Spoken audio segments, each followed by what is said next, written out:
দেশের অর্থনীতিতে স্থিতি ফেরাতে রাজনীতিতে পারস্পরিক আস্থা ও দীর্ঘমেয়াদী ঐক্যমত্যের ওপর গুরুত্ব আরোপ করছেন বিশ্লেষকরা। তারা বলছেন, জুলাই অভ্যুত্থান সামনে রেখে তৈরি হওয়া গণ আকাঙ্ক্ষা বাস্তবায়নে সবাইকে একসাথে কাজ করতে হবে, নইলে ছাত্র জনতার অভ্যুত্থানের অর্জন যেতে পারে বিফলে। তাই ঐক্যের সময় এখনই। ২০২২ সালে শ্রীলঙ্কায় রাষ্ট্রপতি গোটাবায়ার পদত্যাগ, জ্বালানি ও ডলার সংকট সব মিলিয়ে ধসে পড়ে দেশটি। কিন্তু রাজনৈতিক দল, সুশীল সমাজ ও জনগণের ঐক্যবদ্ধ প্রচেষ্টায় সংবিধান সংশোধন, নতুন সরকার গঠন ও সুনির্দিষ্ট অর্থনৈতিক পরিকল্পনায় দ্রুতই স্থিতিশীল হয় শ্রীলঙ্কা।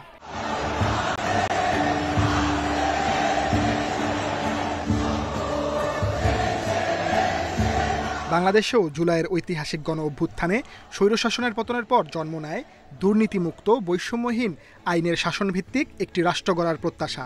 এই আকাঙ্ক্ষাকে সামনে রেখে সুষ্ঠু নির্বাচন ব্যবস্থা, জবাবদিহিমূলক প্রশাসন ও আইনি কাঠামোর সংস্কার সহ নানা উদ্যোগ নেয় অন্তর্বর্তী সরকার।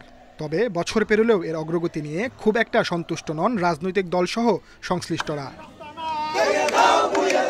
উল্টো বেড়েছে রাজনৈতিক বিভেদ, দ্বিধাদ্বন্দ্ব, সন্দেহ। দেশের স্বার্থে যার দ্রুত অবসান ও বৃহত্তর ঐক্য জরুরি বলে মনে করেন বিশ্লেষকরা।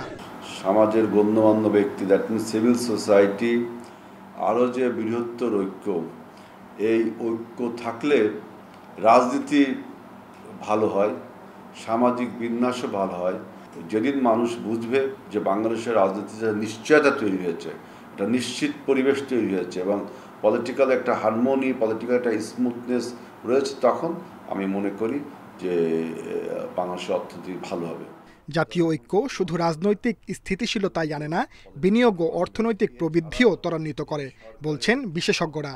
অবশ্যই আমাদের যে প্রত্যাশা ছিল সেই প্রত্যাশার সাথে এটা সামঞ্জস্যপূর্ণ না। আরো উদ্যম আমরা আশা করেছিলাম। রাজনৈতিক সরকার আসলে একটা স্থিতিশীল সরকার যদি গঠিত হয়, তখন কিন্তু যারা একটা অনিশ্চয়তার কারণে বিনিয়োগ করছেন না, আমরা আশা করব যে তারা তখন বিনিয়োগে আগ্রহী হবেন। এই মুহূর্তে নির্বাচনের স্পষ্ট রূপরেখার পাশাপাশি প্রয়োজন পারস্পরিক আস্থা ও দীর্ঘমেয়াদী ঐক্যমত্যের রাজনীতি। তা না হলে গণ আকাঙ্ক্ষার বিপরীতে হারিয়ে যেতে পারে ইতিহাসের অর্জন, এমন শঙ্কা বিশ্লেষকদের। Sajjad Hossain, independent news, Dhaka.